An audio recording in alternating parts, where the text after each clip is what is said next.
3 जुलाई 2023 को ताजपुर थाना में मुरवा मंदिर परिसर में एक शादी समारोह चल रहा था। उस शादी समारोह में हर्ष फायरिंग के दौरान एक लड़के की मौत हो गई थी। इनफैक्ट उसे हर्ष फायरिंग नहीं कहा जाएगा, एक लड़के की गोली लगने से मौत हो गई थी।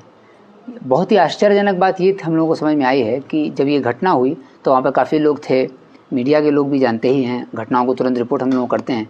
लेकिन ये बहुत आश्चर्यजनक तरीके से एक ऐसी घटना देखेगी जिसमें एक व्यक्ति की, एक लड़के की गोली लगने से डेथ हो जाती है और उसके बाद ना सिर्फ पूरा समाज और परिवार बल्कि आसपास के किसी लोगों ने और मीडिया के माध्यम से भी कहीं पर कोई सूचना नहीं आती। और इस लड़के का परिवार जो है, चूँकि इसके परिवार जो हैं बड़े गरीब थे और इन लोगों ने आसपास जब देखा कि सेम ही कम्युनिटी के लोग हैं तो उन पर सामाजिक प्रेशर भी था, तो उन लोगों ने अपना किसी को रिपोर्ट तक नहीं किया मैटर और शव का दाह संस्कार भी कर दिया था। 3 तारीख से लेकर 23 तारीख तक 20 दिन तक इस घटना की कोई भनक नहीं थी पुलिस को भी और किसी को भी कि ऐसी कोई घटना घटी है। कहीं पर भी इसको मीडिया के द्वारा भी नहीं उठाया गया था। लेकिन हम लोग एक अन्य केस का उद्भेदन करने के प्रयास में कुछ अपराधियों के पीछे हम लोग लगे हुए थे। उसमें जब कुछ अपराधी के बारे में हम लोगों को पता चला तो जब उनका टेक्निकल एनालिसिस हुआ तो देखा गया कि वो इस मंदिर परिसर में शादी समारोह जो 3 तारीख को था वहाँ गए हुए थे।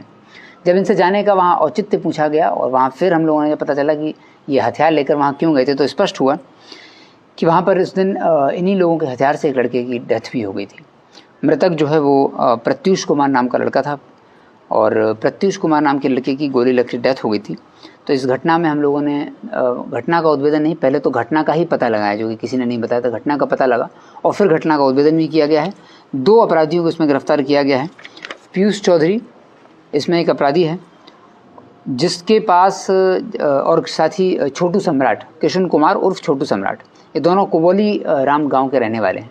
इन लोगों से जब पूछताछ हुई तो इनके पास से हथियार भी बरामद हुआ। इन लोगों ने बताया कि इनके पास एक देसी पिस्टल था जिसको लेकर के ये खुदनेश्वर मंदिर परिसर के अंदर गए हुए थे और इनके ग्रामीण के रिश्तेदार के यहाँ शादी थी तो उसी शादी को अटेंड करने के लिए गए हुए थे। तीनों दोस्त आपस में थे, मृतक और बाकी 2 साथी भी थे और ये लोग वो पिस्टल को आपस में खोल जोड़ करने का प्रयास कर रहे थे और एक दूसरे को दिखा रहे थे।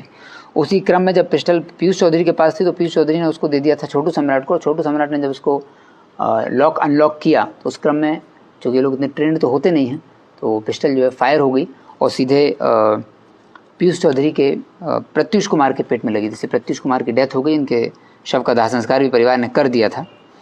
गिरफ्तारी के बाद जब हम लोगों ने जब पता लगा कि ऐसी घटना हुई थी तो वादी के जो मृतक थे उनके परिजनों से संपर्क किया तो परिजनों ने घटना को स्वीकारा कि हाँ ये घटना हुई थी, लेकिन सामाजिक दबाव में और अन्य के कारणों से उन्होंने घटना को कहीं रिपोर्ट नहीं किया था। तो फिर FIR दर्ज कर ली गई है परिजनों के बयान पर ही और इन दोनों लड़कों से पूछताछ, दोनों लड़कों ने अपनी संलिप्तता भी स्वीकार की है। इनका उद्देश्य मारने का नहीं था, लेकिन ये पिस्टल को कैरी कर रहे थे और खोल जोड़ कर रहे थे, उसी में चूक से गोली लग गई थी। तो दोनों को गिरफ्तार कर लिया गया और जेल भेजा जा रहा है। इनके जिस पिस्टल से घटना हुई थी वो पिस्टल बरामद है और 7.65 mm के 8 जिंदा कारतूस और 3 मोबाइल इसमें बरामद हुए हैं। इस घटना के खुलासे में SHO ताजपुर और SHO बंगरा ने सराहनीय कार्य किया है।